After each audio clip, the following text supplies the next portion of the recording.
Welcome to the second section of the course. Last section, we started off by exploring exactly what protocols are in Swift. Then we moved on and you were shown how to define and conform to protocols, as well as to extend protocols in order to provide functionality for all conforming types. Then we covered some of the great advantages of using protocols, and finally you were shown how to use protocols as types in order to express that a given instance must conform to one or more protocols. In this section, we're going to be covering some more advanced protocol requirements. We will start by taking a look at mutating protocol requirements and class-bound protocols. These allow us to control when conforming value types are allowed to be mutated and whether they can adopt the protocol in the first place. We'll then go on to take a look at initialiser requirements, which allows the protocol to require that a given type implements a specific initializer. Then we'll cover optional requirements, which gives conforming types the option of whether or not they want to implement certain requirements. And finally, you'll be shown how to implement a workaround for implementing stored properties in protocol extension. So, in this first video, we're going to be covering mutating requirements and class-bound protocols. We're going to be taking a look at protocol requirements that define when value types can perform mutations upon implementing them. We'll cover mutating method requirements, as well as mutating getters and non-mutating setter requirements for properties and subscripts. And in the second part of this video, we're going to be covering class-bound protocols for restricting conforming types to being classes only. First of all, let's dive in with mutating methods. These are used to specify exactly how a value type can implement a given method. A value type can implement a mutating method requirement with either a mutating method or a non-mutating method. A value type, however, cannot implement a non-mutating method requirement with a mutating method. For example, here we have a protocol, random generator protocol, that defines a mutating method called next. We specify that it's mutating by using the mutating keyword before the method. Random generator conforms to this protocol by implementing the method as a non-mutate, which simply uses arg4random to generate a new random number. It doesn't need to mutate itself upon generating a new random number. However, here we have random non-repeating generator, which conforms to the protocol by implementing next as a mutating method. This method will simply generate a new random number, or if one has already been generated, it will generate a new random number with the range reduced by 1, and then if that number is greater than or equal to the previous number, we'll just shift it up by 1, thereby ensuring the same number isn't generated twice in a row. This requires the mutation of the instance, therefore we need to mark next as mutating. You'll see that if we remove mutating from next, it will no longer compile because we cannot set the previous to the currently generated number. However, if the protocol requirement was not mutating, so for example it just said func next returns an int, then we would no longer be able to conform random non-repeating generator to random generator protocol because it implements next as a mutating method. And you cannot satisfy a non-mutating method requirement with a mutating method. The reasoning for this should be fairly obvious. If you have an instance of random non-repeating generator, and if you upcast this to random generator protocol, the protocol says that next is not mutating. However, the implementation says that next is mutating. Therefore, if this were a let constant, the next method would be violating that let constant. Therefore, it's not allowed to conform. So we need to make the next requirements a mutating requirement. And obviously, that needs to be a var once again. If we once again consider the opposite of this, i.e. a value type implementing a mutating method requirement with a non-mutating method, you should realize that this doesn't break the contract with the protocol. For example, if we have random generator typed as a random generator protocol, the protocol says next can be mutating, so therefore we need to mark it as a var when calling it.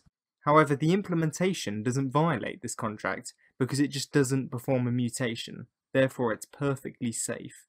And if we type it directly as a random generator, we can obviously make it a let constant, is therefore typed as a random generator, and therefore we know for a fact that next doesn't mutate the instance. Mutating method requirements don't make any difference to how reference types implement them, as a let constant for a reference type only means a constant reference to a given instance. and says nothing about the mutability of the underlying instance. For that reason, you cannot even mark methods in reference types as being mutating, because the underlying instance is mutable, assuming one or more of its instance properties is mutable. So for example, if we make random generator a class, you'll see that we cannot even mark next as a mutating method because it's not valid on classes. It's only valid on value types. For this reason, mutating method requirements only affect how value types conform to that protocol. Therefore, when designing protocols for both reference and value types, you should be wary of when a requirement might be implemented by a mutating method in a value type. If so, you need to mark the requirement as mutating. For example, the standard library's iterator protocol has a next method requirement which is marked as mutating, as adopting iterators may need to mutate themselves in order to produce another element. However, of course, not all iterators need to do this. For example, the type erased any iterator implements next with a non-mutating method, as it's just able to forward to an underlying implement. In addition to being able to have mutating method requirements, a protocol can also declare that a given property or subscript getter is mutating, as by default it is non-mutating.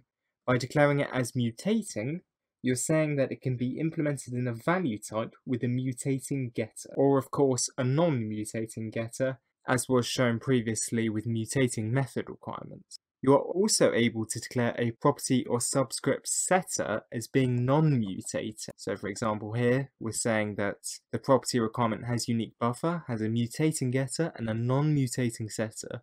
A non-mutating setter means that a value type conforming to this protocol must implement this requirement with a setter that doesn't mutate the instance upon being set. Mutating getters and non-mutating setters aren't used too commonly with value types, as they provide unusual semantics to the caller, which are generally not in line with the usual value semantics that the caller expects. However, they do have their uses. For example, with a mutating getter requirement, value types that use copy on writes often need a way to query if their underlying buffer is uniquely referenced. This is done with the isKnown_uniquely referenced global function from the standard library, which takes in the reference as an in-out argument. The reasoning behind this is fairly simple. If the reference was passed directly, then both the caller and the callee would have a reference to the underlying instance. Therefore, the function wouldn't be able to accurately tell you if it was uniquely referenced. However, by passing it as an in-out argument, to satisfy Swift's type system, it has to be assumed that the value passed could be mutated by the function. For this reason, for a computed property, such as hasUniqueBuffer here, which simply returns the result of isKnown_uniquely referenced, it needs to be marked as having a mutating getter. Otherwise, Swift will complain that we cannot use the in-out argument here because self is immutable. For this reason, it makes sense to have the protocol requirement use a mutating getter. A non-mutating setter is used perhaps even less commonly than a mutating getter, as it enforces that all value types that conform to the protocol must not mutate themselves when the setter is called. For example, when it's expected that conforming types will be dealing with global or indirect states, for example in OpenGL where you do function calls that affect global states, it could be reasonable to have a computed property with a setter that just triggers one of those functions, and that could be part of a protocol requirement. That's it for mutating requirements. In the next section of this video, we're going to be talking about class-bound protocols. These protocols are declared by adding the class keyword directly after the colon in the protocol's declaration. What a class-bound protocol means is that it can only be conformed to by classes. You'll note that because of this, we cannot annotate any requirements as being mutating or non-mutating, as these annotations are only applicable to value types. The mutability of a conforming reference type is not enforceable by a protocol. For example, the something happened method requirement here, we cannot mark that as mutating, as that's not valid in a class-bound protocol. Class-bound protocols are handy because they allow us to tell the compiler instances typed as this protocol have reference semantics. Therefore, calling property and subscript setters do not require the variable to be marked as a var, as we're mutating the underlying instance and not the actual reference to that instance. Class-bound protocols also let us use the weak and unowned automatic reference counting attributes on variables, as we know that their values will be referenced. We can therefore control whether we want a strong, weak, or unowned reference to the instance. Class-bound protocols are commonly used for protocols that define delegates, as it doesn't make much sense for them to be implemented with value type, given that they're copied upon assignment. So for example, here we have a sample delegate set up. We have the class foo, which has a delegate property of type foo delegate. Because it's a class-bound protocol, we can annotate that delegate as being weak.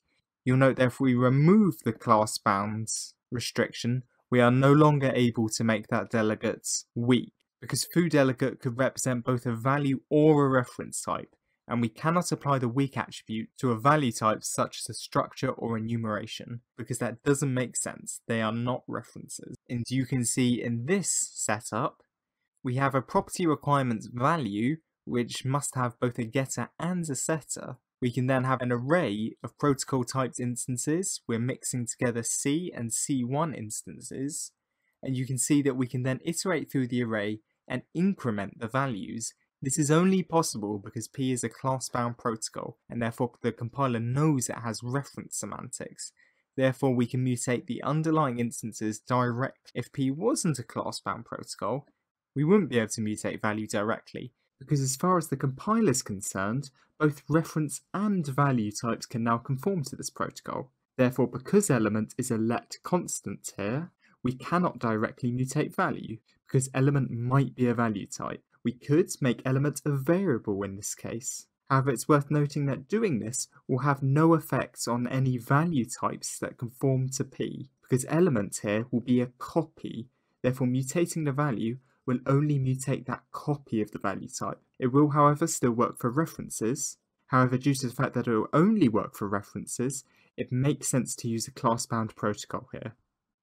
Although, of course, we can make this work with value types, we would just need to access the array subscript in order to assign back the mutated values. Protocols that are marked as @Objective-C are implicitly class-bound protocols, and they cannot be adopted by value types, only classes. So for example, if we change C here to a struct, that is not permitted because P is an @Objective-C protocol, and therefore P is implicitly class-bound. What this means is that many protocols from Apple frameworks that are written in Objective-C will be imported into Swift as class-bound protocols, and therefore can only be adopted by classes. So, to recap, you can declare method requirements, as well as property and subscript getter requirements as being mutating. You can also declare property or subscript setter requirements as being non-mutating. A mutating protocol requirement can either be implemented by a mutating or non-mutating implementation, because neither of those break the contract with the protocol. However, a non-mutating requirement must be implemented by a non-mutating implementation in a value. Therefore, if you want value types implementing a given requirement to be able to mutate themselves, you need to mark the requirement as mutating, unless it's mutating by default, such as a property or subscript setter. Next, class-bound protocols can only be adopted by classes. These allow for reference semantics for protocol-typed instances. For example, they allow you to use different ARC attributes in order to define how the memory management of that reference is handled. It can either be strong, weak, or unowned. You can also call setters on an instance typed as a class-bound protocol. This is because you're mutating the underlying instance and not the actual reference itself. That's all for this video.